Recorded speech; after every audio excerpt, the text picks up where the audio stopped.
Grace and peace, ladies and gentlemen. I hope you are having a magnanimous day. It is your girl, Yammy, aka YamzBsayin, and you are now tuned into Can I Be Honest? Woo woo.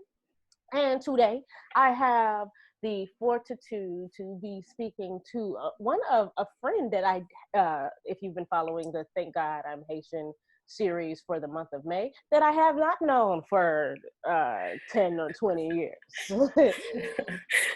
Someone who I am gradually having the pleasure of getting to know.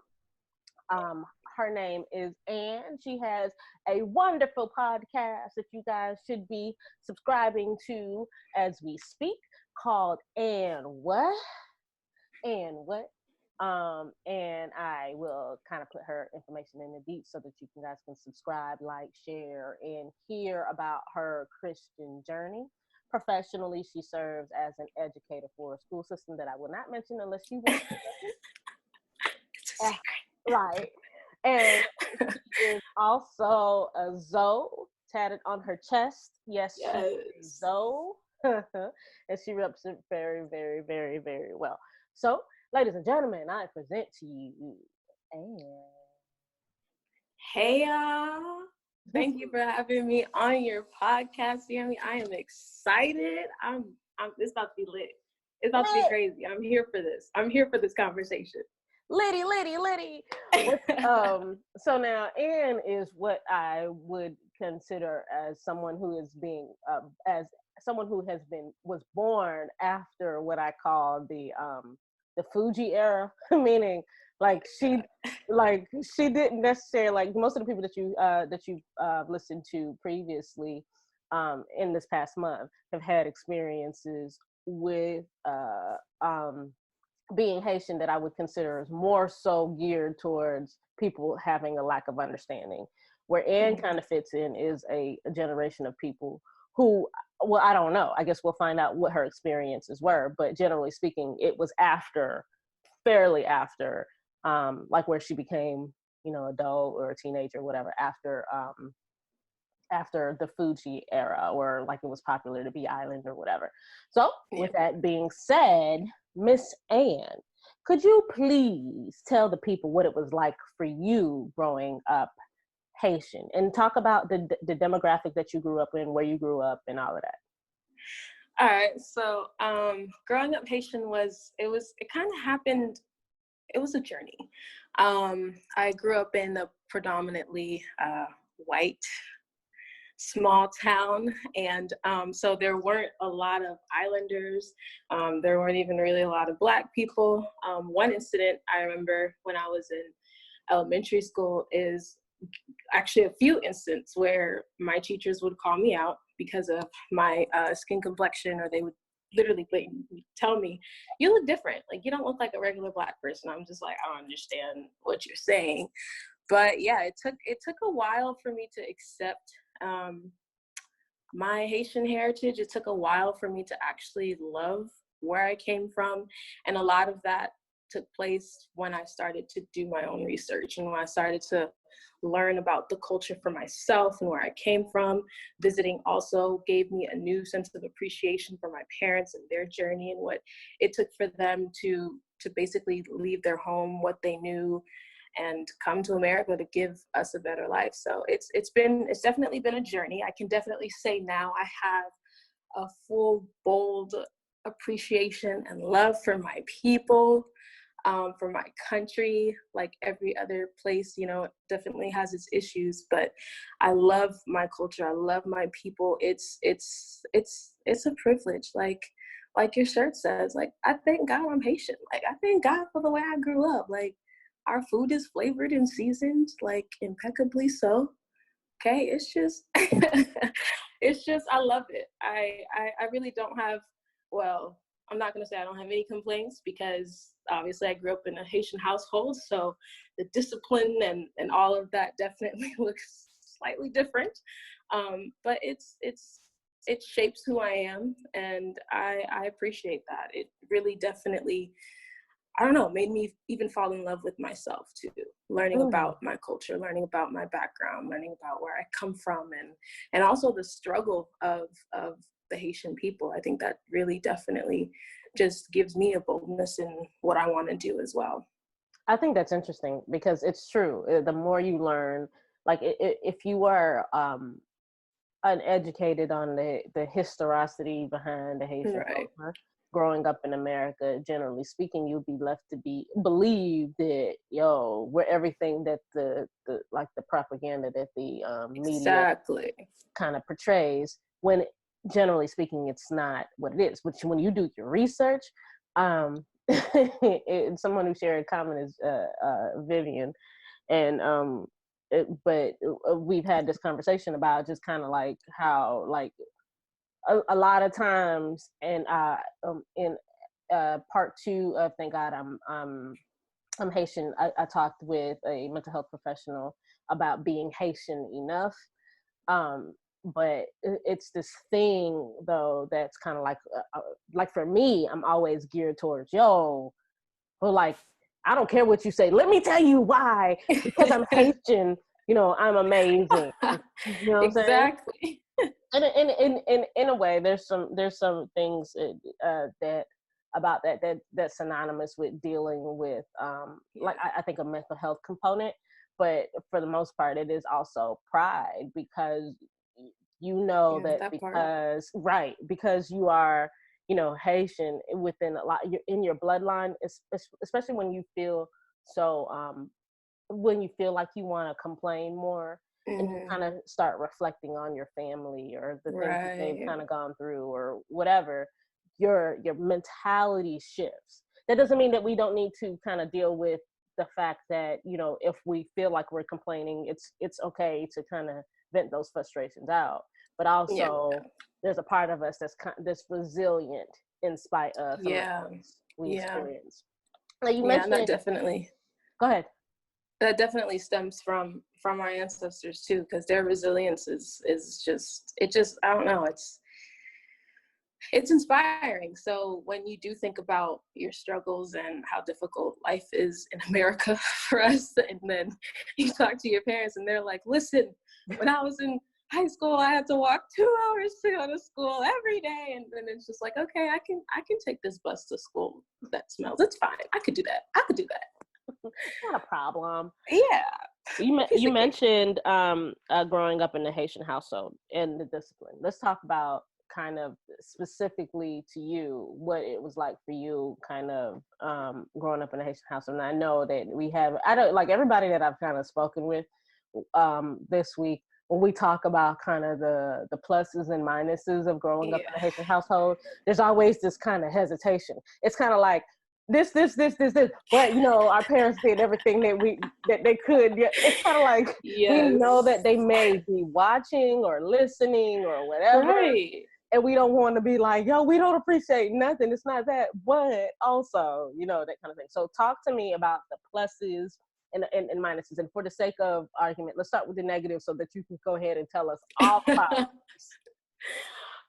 Part of the negative that I found in my family was the inability to talk about our feelings. I think that, and I'm saying that first because that's one of the things that I found that I struggle with in my adult life, is expressing how I feel in a healthy way, not just for me, but for also other people.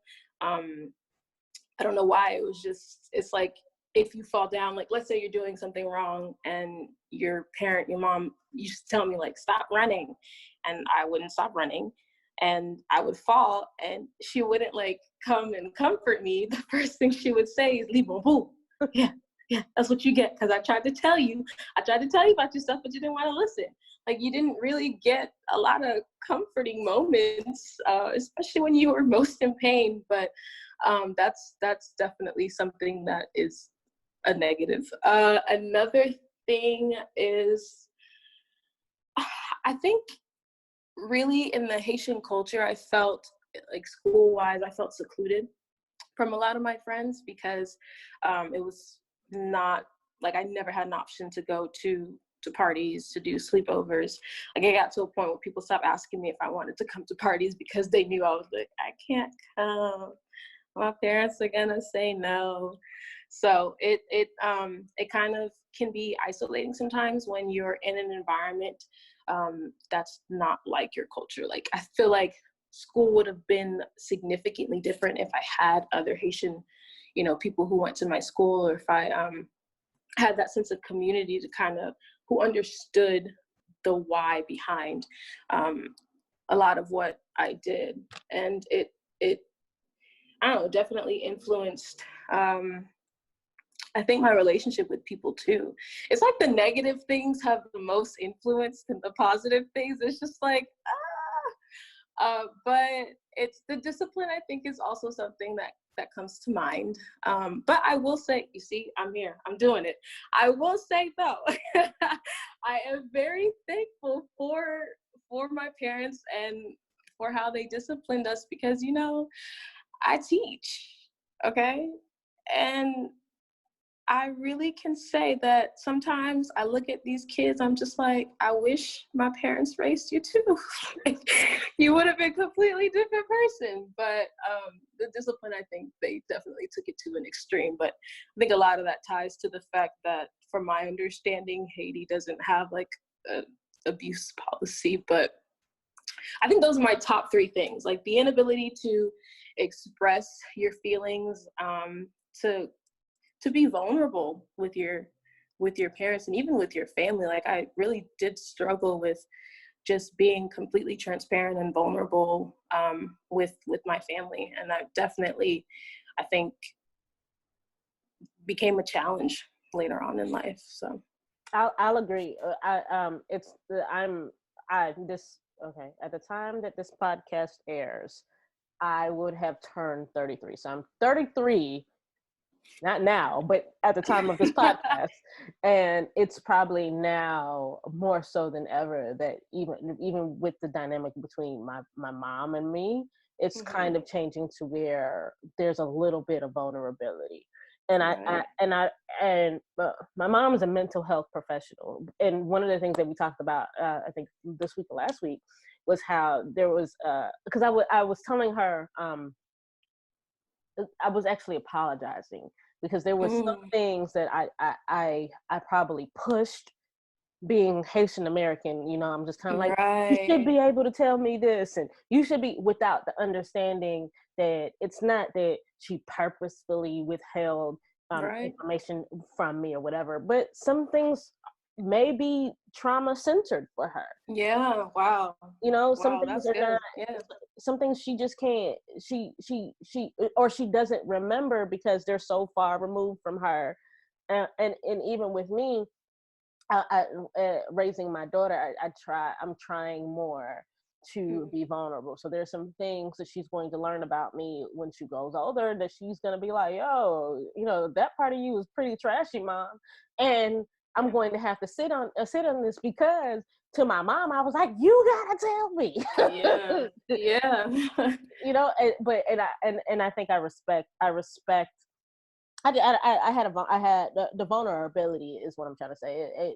I think with time, I think because my mom understand, like, it's like a give a little bit, like she's understanding that there's a part of me that probably needs the comfort of knowing the why behind something. Right. And she was just kind of like, yeah, there's some things that I could have done better for sure, but I'm telling you now because I know I see the effects of what it had on your personality, and I know you're raising a daughter, and I don't want the generation to continue. So I think that it's true to be said that to some respect, it and this is me doing the same thing.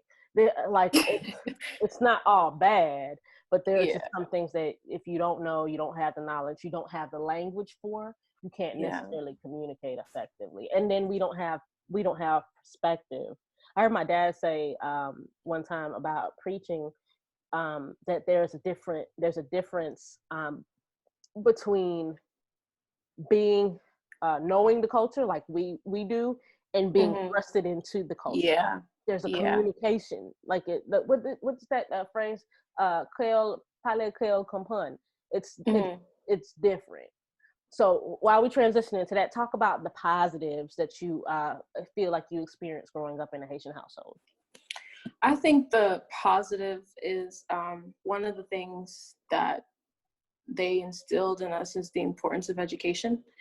That was just something that was rooted from the beginning. Like there was one incident where we had moved, and the day that we had finished moving, my dad went to the school to register us for school, and they're like, oh, they can't actually start until tomorrow. He was like, no, they're starting today.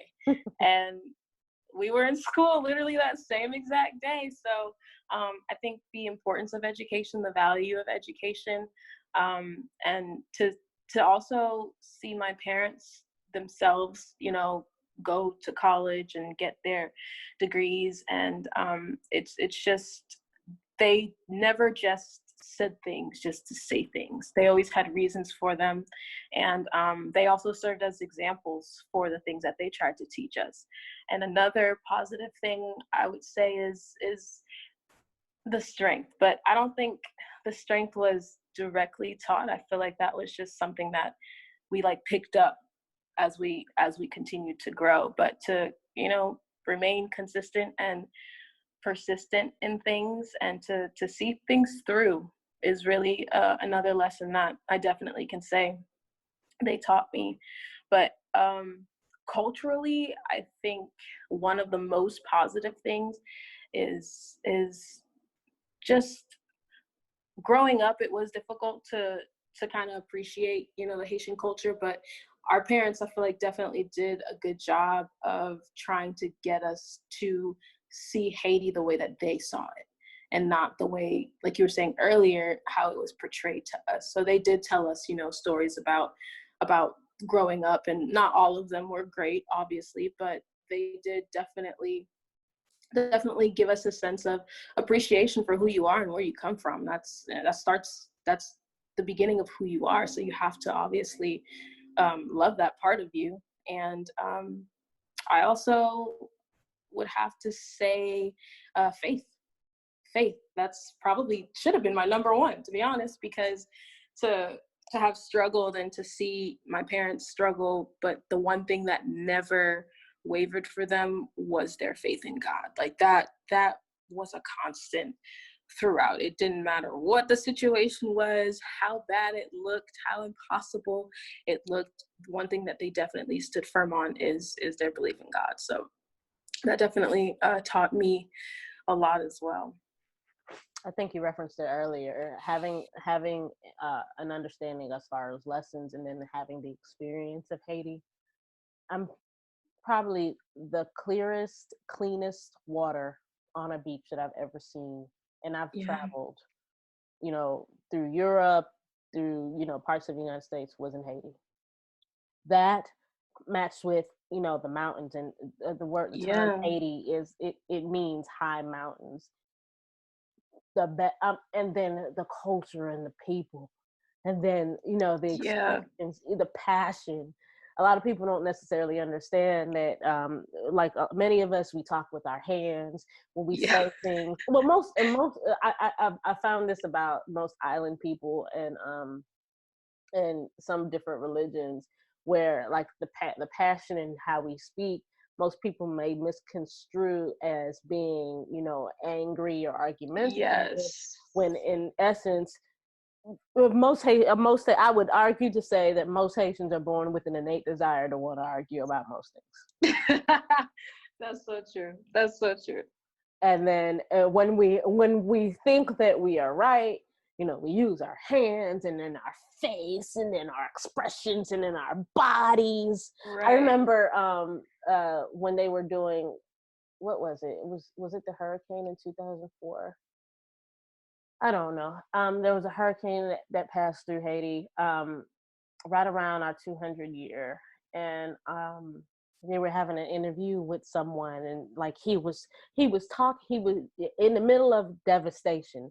He was talking, and he was so expressive, and he was so passionate, and he was like, I think I remember the interviewer just kind of being like, yo, like, they should be, you know, hella sad right now. Right. And their disposition, their countenance doesn't look like what they're experiencing. And I'm like, Yeah. if I could have all of that in me at all times, Right. oh God. And even to an outsider, sometimes when you do kind of display that, it's kind of like, oh, you're being fake, or you're not being, you're not being real, like everything is not Mm-hmm. rosy and stuff like that. Yeah, you're right. But at the same token, my predisposition is not to remain in my sadness. It's to Right. kind of, all right, yes, this happened. This terrible, horrible thing happened. Now what? Mm-hmm. Yeah. Yeah. Yeah, that's very, very good. Like it's the mentality shift.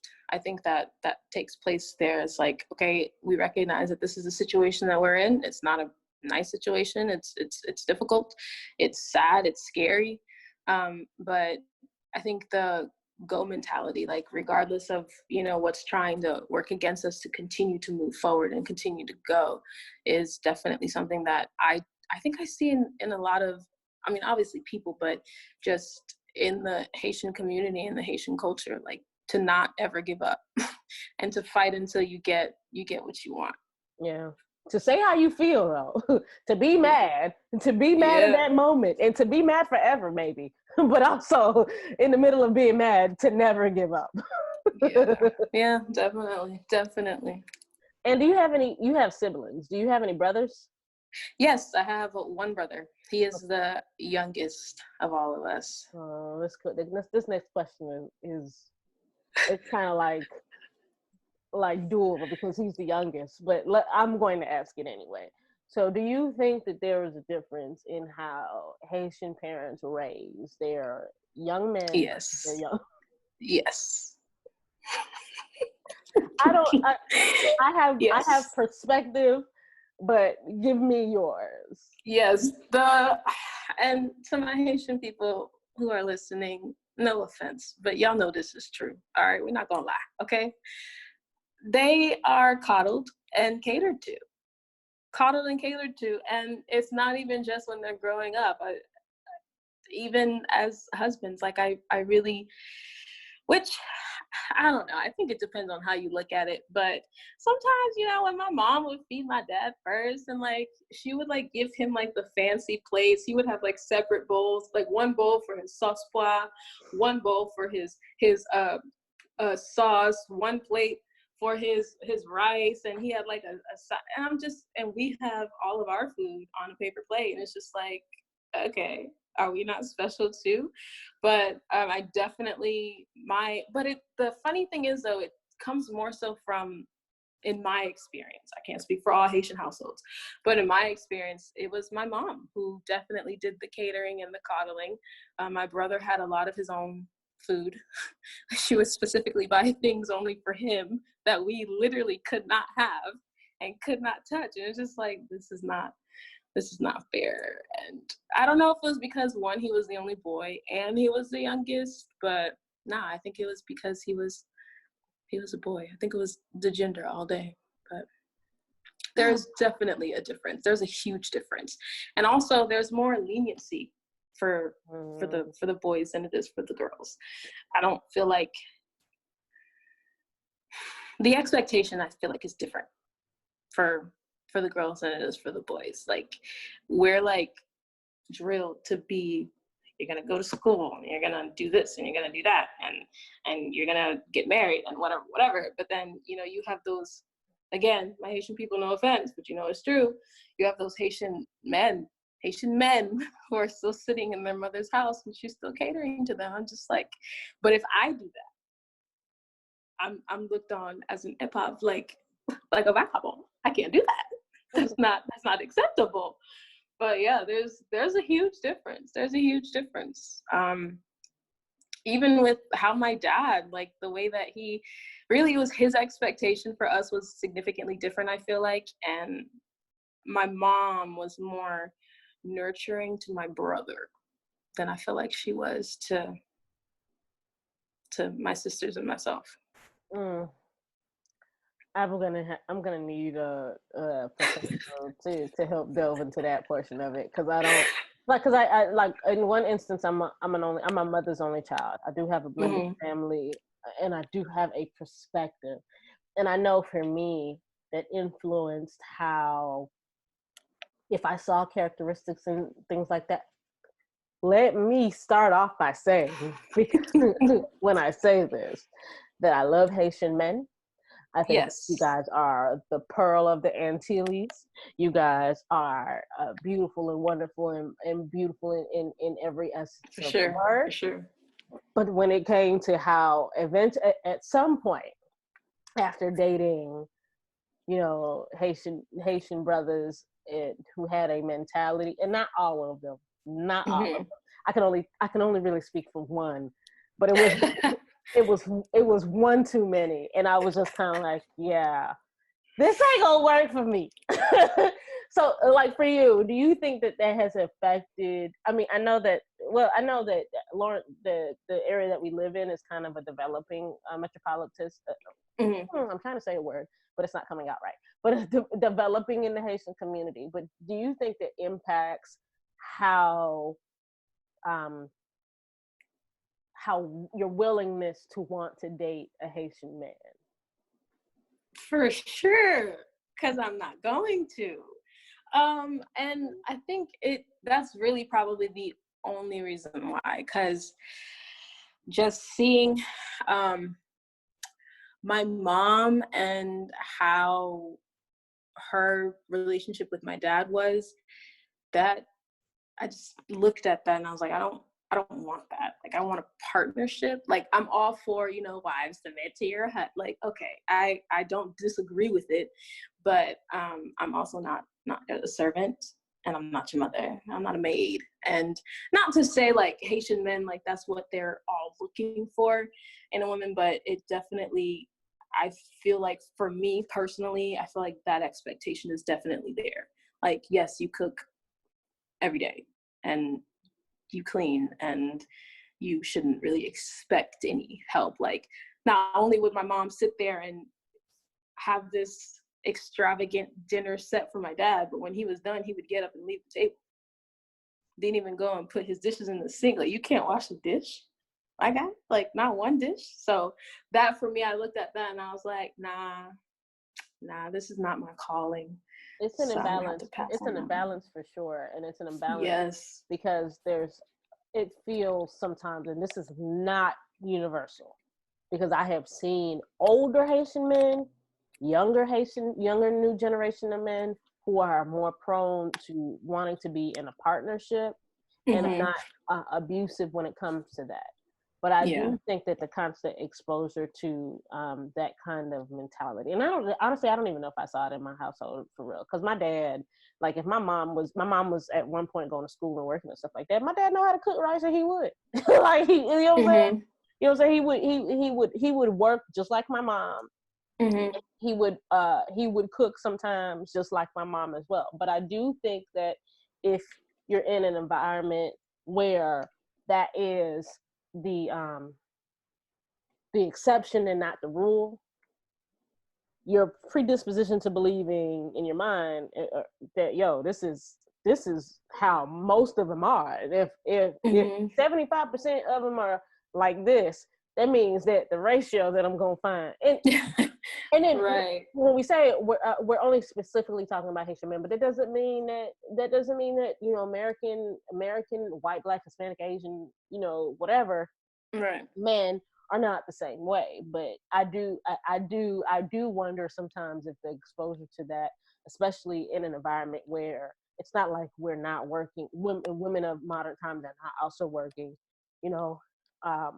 but the working and the expectation to do all of the household chores, all of the child rearing is probably a problem that in some ways prohibits the young girl, and I include myself in that, from wanting to date men. But there are also, I think there's a thing about dating a Haitian man that's different than any other man. Like Yeah. I had a friend describe it as kind of being under a spell. I had an American friend Yeah. describe it as being under a spell at some point. And I'm just kind of like, yeah, because, then, you start dancing close or something. And then, they whisper sweet nothings in your ear. They do. And then you're like, wait. These Haitian men, they have game. They have game. Do I love they you? know the right things to say. And I'm talking about the most unappealing on the outside man could come to you, smell nice, have a nice shirt on, talk to you real quick, and you're like, oh, it's over. You got me. Oh, I love my Haitian men. I don't think I can be married to a traditional Haitian man. That's true. And I'm not. Yeah. And I am not. I am not married to a Haitian man by any means. So that's that. Yeah, one of the things though that I do wrestle with too is the cultural aspect and raising my kids in that, future kids. Like I would still definitely try to influence my culture on my kids if I were to date outside of my culture, but I feel like having a Haitian husband would definitely make that easier. But because the responsibility wouldn't just be on me, if that makes sense. I agree. I think it, like for me, in my instance, it helps that my husband also had some experiences with Haitian men, which is not necessarily like it's positive, it's not positive, but Haitian men in general. So they're the same eagerness that I have to expose Tabitha to a part of our culture is the same eagerness that I think that he holds. So I agree with you. I think the responsibility but the responsibility still falls kind of on me because I'm supposed to be the expert, which is for me. I just want to send her to South Florida and let them handle it. Live with her. I mean, let's be real. My Creole is trash. You know what I'm saying? And I'm okay with that. I've accepted that's not the Haitian that I am, but I am down for my people. I am down for my culture. I'm down for expression. I want people to know all day where I'm at with it. But I do feel you on that. That there can be sometimes a little bit of a struggle with making sure that she's because she's equally Haitian as she is American, right, immersing those two cultures together. Yeah. Okay, so as it relates to your profession, do you think that the way you grew up influenced how you what profession you decided to go into? I don't think it influenced the profession that I wanted to go into, because I just knew I always wanted to teach, even when I was younger. But I can definitely see how my upbringing influences me as a teacher. Like there are some times when I have to reel myself in. I'm just like, this is cultural for you. It's not just like, for instance, walking into a room. I was raised, when you walk into a room with people, you say hello to everyone. You go and you kiss everyone. And for me, one of the things I really had to just unlearn was students who walked into the room and said absolutely nothing. I'm just like, I'm offended. I'm just like, oh, you're not going to open your mouth to say anything? Like, good morning. But then I have to remember they probably weren't raised in that probably wasn't something that was, and it saying hello to someone when you walk in, like that is something that you got in trouble for if you didn't do. Like they would go to your parents like, oh, your child was so disrespectful. They saw me, looked at me, didn't even say. Like it's a big deal not to greet a Haitian. It's a very big deal. So a lot of unlearning things, and a lot of also the discipline things I wrestled with. And a lot of the things that my parents instilled in me, like the importance of education, that came easily to me. So my very first year, I definitely had to learn to accept that not all kids come from the environment where their parents drill you need to be successful in school. And also just how, and I'm not trying to bash my students, but it is what it is. Okay, they know who they are. I love y'all, but y'all know who y'all are, okay? But it's just how, I don't know about you, but every time I left to go on the bus, the last thing my mother would say to me is, act right, because you are representing us. I don't want to hear from your teacher for any reason at all whatsoever.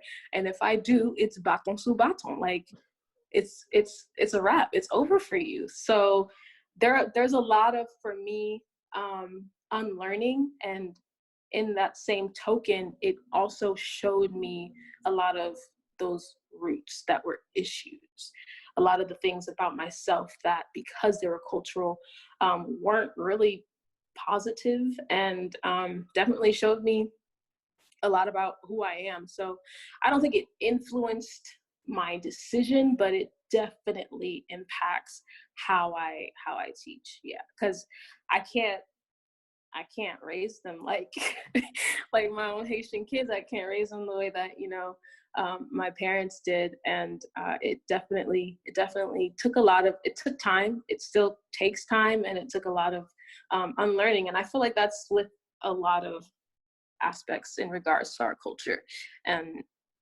the unlearning of things that aren't beneficial or even healthy definitely takes time. All of that. Yeah. Well, because even when I think about greeting someone by their first name, greeting an adult by their first name. Oh, yeah. I despise someone younger than me calling me Yammy. And when I say younger, I mean not an adult, someone who is a kid, in the framework of a kid by perspective. I'm just kind of like, oh, so you ain't got no respect. No respect. My lit vet to the max. I had to think about, I was like, where did this come from? Because you don't think honestly, it's not till I have to deal with other people that I realize how ingrained my Haitianness is. Yes. Because I'm like, fam, what you mean calling me Yammy? So you go walk right past. I don't care how many times you saw me. You gonna walk past me. Yes. Every time you walk into a different room, even if it's the same person, you're going to have to say hi, or you're my lit man. It's just, that's so true.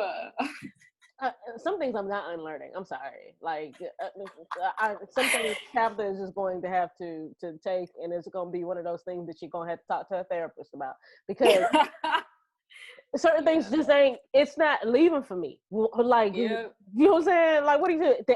I was having a conversation with Tim, my husband, the other day about grades or something like that. So when they send out grades, obviously, Tabitha's in kindergarten. Okay. Right. So like the expectations should be progressive, like not as big. But like they send you these things, and then they do this thing where they compare, like they show you your kid in comparison to other kids. And I saw something where I saw that Tabitha, like, she was meeting the standard. She was above the standard, but she wasn't as high as the high kid. And I was just kind of like, that's a problem. Tim was over here like, oh, she's doing really good. I was like, well, is she? Is she doing good, or could she be doing a little bit better? God, and my kid, she's intelligent. I mean, but at the same token, that part of me is just kind of like, I actually had a conversation with my mom about that. She was like, one of these teachers that you had was talking about how you were doing okay, and you were doing okay with a C. And I had to tell her really quickly that a C is not acceptable. A C is what you think these Black kids should be getting, but that's not the standard. And I was like, that is, you're not lying. I got in trouble for B's, Yammy. Got in trouble for B's. My mom had to intercede on my behalf once. Like, my dad was going in. It was one B. He was like, no, don't bring this home next time. Okay. Like, it was bad. Like, we would hide our report cards if it wasn't all A's. Like, and I think a part of it, I think a part of it is kind of like when they see that, like less than what they expect. How about that? The rest of what they expect. It's just kind of like, ain't nobody travel across Haiti. Had to deal with these, these questions on a regular basis. For you to be out here getting nothing less than a 98% on anything. That is true. That is so true. As a parent, I get the perspective, man, but as a kid, yeah. And it's not even just comparing like you to other people's parents or kids rather, but it's also comparing like my siblings and I, we always got compared to one another. Like it became an unspoken competition. Like when report cards were coming around, like we would walk, from the bus stop to the house, asking each other, so what you got on your report card? Oh, I got all A's. What you get? Oh, I got all A's. And then it wasn't even about all A's anymore. It was about who got A pluses, because A pluses and A minuses were different. So it was definitely, they definitely do pit us against each other. And that I realized though, for me, that validation definitely influenced me. Like there was a point when I first graduated college and I was like, who am I now? How am I going to show that I am something? or how am I going to show that I am smart? Because yes, it's good that your parents are involved in your education, but to the point where you only feel validated from your grades, I think definitely has a negative impact for sure. Oh, that's good. That really is good. I feel like I'm gonna, if I don't put a pin in it at some point, we're gonna be talking forever. So what I'm gonna do now is two things. It's Mental Health Awareness Month as well as Haitian Appreciation Month. So I want you to kind of speak kind of briefly and kind of more detailed. And I think we said that we would continue like part 2 of this conversation on your platform. Mm-hmm. But how the perspective of being Haitian from the context of mental health. I don't know if I'm asking this question correctly, but if you could. Mm-hmm. Yeah, it's definitely different. And I think for me, one of the reasons why it took so long for me to actually go to therapy and get the help that I needed was because it's not like they speak, against it a lot, but when they do, it's never from the stance to where it is a mental health issue. It's always either the job or something that you're over exaggerating or doing wrong. And for me personally, when I went through my depression, one of the things that I felt like I really couldn't tell them was that I was depressed, because it's why are you like this? And I lived with my uncle actually, and one of the things that he asked me was, why is this how you are? Are you like this? Is this who you are? And I was just like, I guess. But it's definitely I think more difficult to talk to, and even to this day I've never actually sat down with my parents and actually had like a full-blown detailed discussion of what I went through last year. We're actually coming up on a year since I've been hospitalized for my depression and all of that. So it's for me, I feel like it may be internal, my shame for it. Like I feel even sort of guilty kind of for it. I never really felt like I had a safe space in my household to talk about, how I felt, and to talk about mental health. And also, it was never really something doctors and hospitals and medicine, that really wasn't something that Haitians were, proponents for. Like that was the absolute last solution. Like before you went to a doctor, my mother would make us tea, or, but I think all of that definitely is one of the reasons why it took so long, because I felt like how I felt was not valid. Like I shouldn't have felt that way. And I also felt like it's just something that shouldn't be said. You shouldn't say you feel depressed. You shouldn't feel depressed. So I think a lot of the suppressing, like I said earlier, not being able to share your emotions, that definitely took a negative toll. And, when you let all of the negative feelings about life or about yourself in for so long, at some point it definitely does surface. But I just never felt like there were ever real opportunities for us to talk about our emotions. So definitely telling them, hey, I have mental health issues. And even for a while, I didn't even really know what it was. Like it took going to therapy. It took, going to the hospital for them to tell me exactly what was wrong with me. Because for me, when something happens for so long, you just get so numb to it that you don't even realize how much of an issue it is until you're actually talking to someone and they're like, this isn't normal. You need help. So, yeah, I think that in the Haitian culture, it was very difficult to say anything and to even want to say anything about mental health. Let me ask you this. I'm gonna say two things. I'm gonna say one, that this speaks to that same thing that we were talking about. Like, even though it's bad, like, what are we going to do now? Like, that's right. That's kind of the perspective. The other thing too is, like, I'm Haitian, you're Haitian, you and I have a relationship. But do you think it was easier to tell a non-Haitian that you were experiencing depression and needed to seek medical treatment versus telling, like, me? Yeah, because it's just, we talked about the resilience that we have and how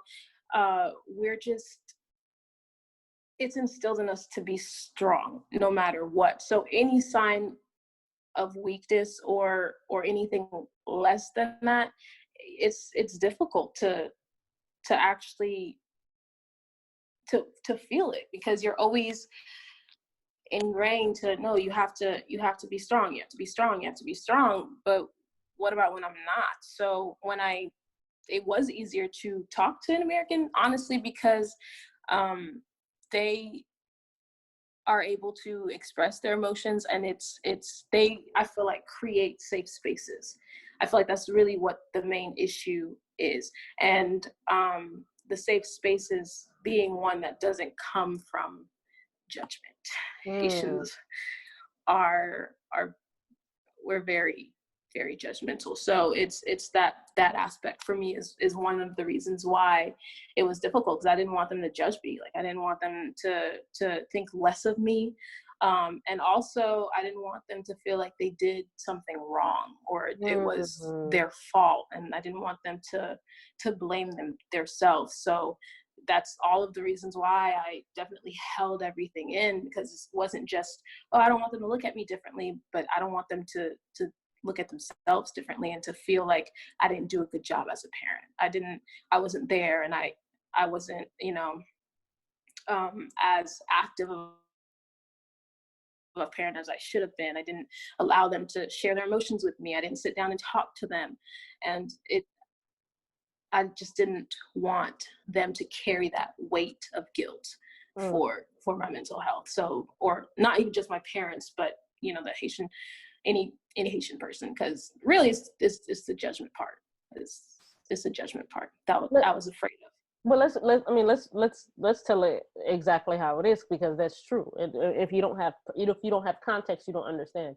It is not uncommon for you to have an experience that would be solely based off of your life decisions or your choices, and for your Haitian friend,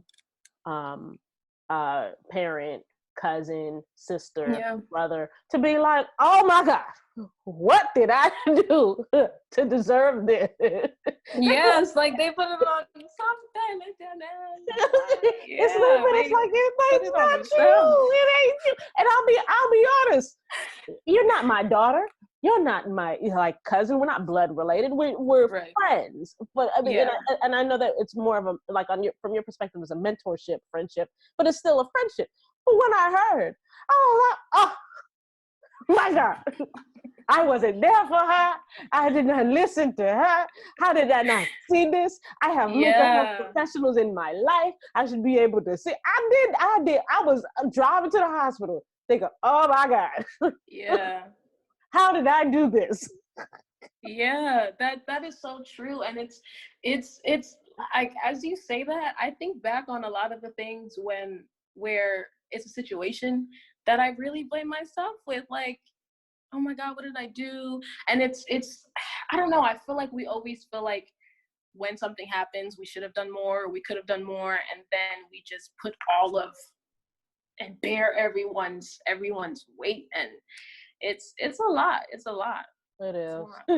It is. This is a conversation that deserves a part 2 on and what. And I believe we'll go ahead and do it that way because this is really good. So we'll talk about scheduling that. But for now, if you could let the people know how they could reach out to you and when you're coming back and all that too.